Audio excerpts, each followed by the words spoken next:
Hello guys, welcome to my SLV cyber Kannada YouTube channel.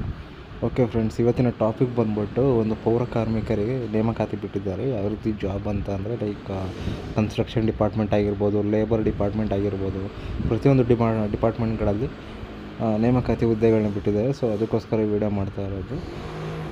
Full video informative ಆಗಿರುತ್ತೆ. ಎಲ್ಲರೂ ಕೂಡ ಈ ವಿಡಿಯೋ ನೋಡಿ ಆದಷ್ಟು ಜಾಬ್ಸ್ಗಳಿಗೆ ಅಪ್ಲೈ ಮಾಡಿ. ಸೊ ಮೊದಲನೇ ಬಂದ್ಬಿಟ್ಟು ಇವಾಗ ಜಾಬ್ ಅಪ್ಲಿಕೇಶನ್ ಬಂದ್ಬಿಟ್ಟು ಎಲ್ಲೆಲ್ಲಿ ಬಿಟ್ಟಿದ್ದಾರೆ ಅಂದರೆ ದಾವಣಗೆರೆ ಆಗಿರ್ಬೋದು, ಮತ್ತು ಮದ್ದೂರು ಆಗಿರ್ಬೋದು, ಮಂಡ್ಯ ಆಗಿರ್ಬೋದು, ಹಲವಾರು ಡಿಸ್ಟ್ರಿಕ್ಗಳಲ್ಲಿ ಅಪ್ಲಿಕೇಶನ್ ಹಾಕೋದಕ್ಕೆ ಬಿಟ್ಟಿದ್ದಾರೆ ಫ್ರೆಂಡ್ಸ್. ಓಕೆ, ಮೊದಲನೇದಾಗಿ ನಾನೇನಂದರೆ ಯಾವ ರೀತಿ ಅಪ್ಲಿಕೇಶನ್ ಹಾಕೋದು ಮತ್ತು ಅಪ್ಲಿಕೇಶನ್ ಹಾಕೋಕ್ಕೆ ಏನೇನು ಡಾಕ್ಯುಮೆಂಟ್ಸ್ ಬೇಕು ಪ್ರತಿಯೊಂದು ಹೇಳ್ತೀನಿ ಫ್ರೆಂಡ್ಸ್. ಎಲ್ಲನೂ ಕೂಡ ಡಾಕ್ಯುಮೆಂಟ್ಸ್ನ ನೀವು ನೋಟ್ ಮಾಡಿಕೊಂಡು ಆ ಪ್ರತಿಯೊಂದು ಡಾಕ್ಯುಮೆಂಟ್ಸ್ನ ನೀವು ರೆಡಿ ಮಾಡಿಕೊಂಡು ಅದನ್ನು ಏನೇನು ಡಾಕ್ಯುಮೆಂಟ್ಸ್ ಕೇಳ್ತಾರೋ ಪ್ರತಿಯೊಂದು ಕೂಡ ನೀವು ಅಪ್ಲೋಡ್ ಮಾಡ್ಬೋದಾಗಿರುತ್ತೆ ಫ್ರೆಂಡ್ಸ್. ನೋಡಿ ಫ್ರೆಂಡ್ಸ್, ಇದಾಗಿತ್ತು.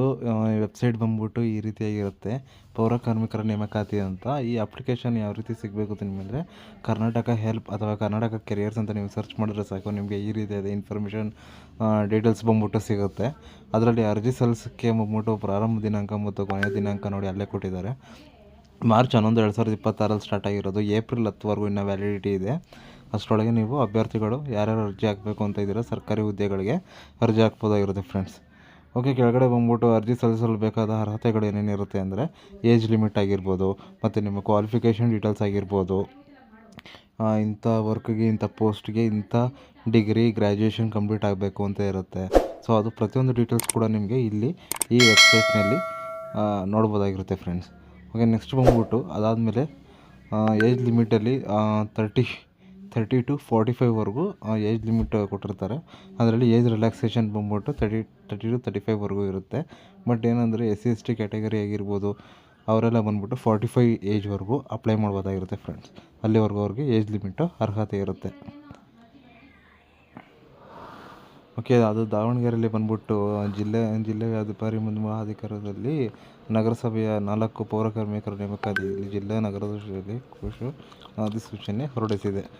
ನೋಡಿ ಫ್ರೆಂಡ್ಸ್, ಇವಾಗ ದಾವಣಗೆರೆಯಲ್ಲೂ ಕೂಡ ಅತಿ ಹೆಚ್ಚು ಪೌರ ಕಾರ್ಮಿಕರ ಕೆಲಸ ಬೇಕಾಗಿರೋದ್ರಿಂದ ಸೊ ಅಪ್ಲಿಕೇಶನ್ ಹಾಕೋದಕ್ಕೆ ಎಲಿಜಿಬಿಲಿಟಿ ಯಾರ್ಯಾರು ಇದ್ದೀರಾ ಅಂದ್ಬಿಟ್ಟು ಈ ಡೇಟ್ನ ಮುಖಾಂತರ ಎಲ್ಲನೂ ಕೂಡ ನೋಟಿಸಲ್ಲಿ ವಿತರಿಸಿದ್ದಾರೆ.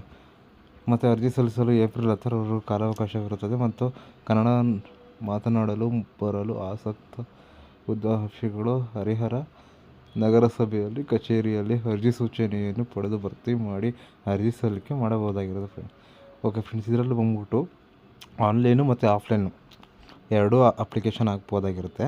ಯಾರ್ಯಾರು ಬಂದ್ಬಿಟ್ಟು ನಗರಸಭೆಲಿದ್ದೀರಾ ಅಂದರೆ ದಾವಣಗೆರೆಯ ನಗರಸಭೆಯಲ್ಲಿ ಯಾರ್ಯಾರು ಇದ್ದಾರೆ ಅವರೆಲ್ಲ ಬಂದ್ಬಿಟ್ಟು ಅಲ್ಲಿ ಸಿಗುವಂಥ ಅರ್ಜಿನ ಭರ್ತಿ ಮಾಡಿ ಅಲ್ಲಿ ಸಲ್ಲಿಸ್ಬೋದಾಗಿರುತ್ತೆ ಅರ್ಜಿನ.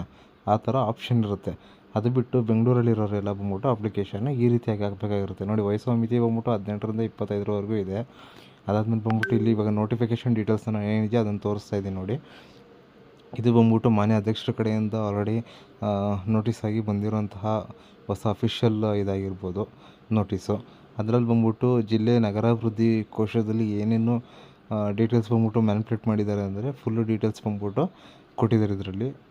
ಈ PDF ನಿಮಗೆ ಬೇಕಾಗಿದ್ದರೆ ಜಸ್ಟ್ PDF ಅಂದ್ಬಿಟ್ಟು ಕಮೆಂಟ್ ಮಾಡಿ, ಬೇಕಾದ್ರೆ ನಿಮಗೆ ಈ PDF ನಾನು ಪ್ರೊವೈಡ್ ಮಾಡ್ತೀನಿ. ಇಲ್ಲಾಂದರೆ PDFನ ಯಾವ ರೀತಿ ನೀವು ಸರ್ಚ್ ಮಾಡಿ ತೊಗೋಬೇಕು ಅನ್ನೋದು ಕೂಡ ನಾನು ಈ ವಿಡಿಯೋದಲ್ಲಿ ತಿಳಿಸ್ಕೊಡ್ತೀನಿ. ಇದರಲ್ಲಿ ಕೊನೆ ಪೇಜ್ ಬಂದ್ಬಿಟ್ಟು ಒಂದು ಫಾರ್ಮ್ ಇರುತ್ತೆ. ಆ ಫಾರ್ಮ್ನ ನೀವು ಪ್ರಿಂಟೌಟ್ ತೊಗೊಂಡು ಅದನ್ನು ಫಿಲ್ ಮಾಡಿ ನಿಮ್ಮ ಹತ್ತಿರದ ನಗರಸಭೆಗೆ ಕೊಟ್ಟರೆ ಸಾಕು.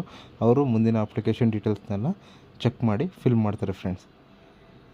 ನೋಡಿ, ಇದರಲ್ಲಿ ಪೌರ ಕಾರ್ಮಿಕರಿಗೆ 27,000ದಿಂದ 46,000ವರೆಗೂ ಅವ್ರಿಗೆ ಸ್ಯಾಲ್ರಿ ಇರುತ್ತೆ. ಮತ್ತು ಎಲ್ಲೆಲ್ಲಿ ಯಾವ ಗ್ರಾಮೀಣದಲ್ಲಿ ಎಷ್ಟೆಷ್ಟು ವೇಕೆನ್ಸಿಗಳಿದೆ ಅಂತ ನೋಡೋಕ್ಕೆ ಕೂಡ ಇಲ್ಲಿ ಕೊಟ್ಟಿದ್ದಾರೆ ಕಾಲಮಲ್ಲಿ. ಮತ್ತು ವಯಸ್ಸು ಮಿತಿ ಕೂಡ ಅಲ್ಲಿ ಮೆನ್ಷನ್ ಮಾಡಿದ್ದಾರೆ. ಮತ್ತು ಪ್ರತಿಯೊಂದು ಡೀಟೇಲ್ಸು ಆಧಾರ್ ಕಾರ್ಡ್ ಆಗಿರ್ಬೋದು, ಇನ್ಕಮ್ ಕ್ಯಾಸ್ಟ್ ಆಗಿರ್ಬೋದು, ಮತ್ತು ಹಲವಾರು ಡಾಕ್ಯುಮೆಂಟ್ಸ್ ಆಗಿರ್ಬೋದು, ಎಜುಕೇಷನ್ ಕ್ವಾಲಿಫಿಕೇಷನ್ ಡೀಟೇಲ್ಸ್ ಆಗಿರ್ಬೋದು, ಮತ್ತು ನಿಮ್ಮ ಪಾಸ್ಪೋರ್ಟ್ ಸೈಜ್ನ ಫೋಟೋ ಆಗಿರ್ಬೋದು, ಪ್ರತಿಯೊಂದು ಡಾಕ್ಯುಮೆಂಟ್ಸು ಕೂಡ ನೀವು ಪ್ರೊವೈಡ್ ಮಾಡ್ಬೋದಾಗಿರುತ್ತೆ ಫ್ರೆಂಡ್ಸ್. ಇಷ್ಟು ಡೀಟೇಲ್ಸ್ನ ನೀವು ಪ್ರೊವೈಡ್ ಮಾಡಿದ್ರೆ ಸಾಕು, ನಿಮಗೆ ಅರ್ಜಿ ಸಲ್ಲಿಸೋಕ್ಕೆ ಅವಕಾಶ ಇರುತ್ತೆ. ಇದಾಗಿತ್ತು ಇವತ್ತಿನ ವೀಡಿಯೋ. ಆದಷ್ಟು ಈ ಥರ ವೀಡಿಯೋಗಳಲ್ಲಿ ಲೈಕ್ ಮಾಡಿ, ಶೇರ್ ಮಾಡಿ, ಸಬ್ಸ್ಕ್ರೈಬ್ ಮಾಡಿ ಫ್ರೆಂಡ್ಸ್. Thank you.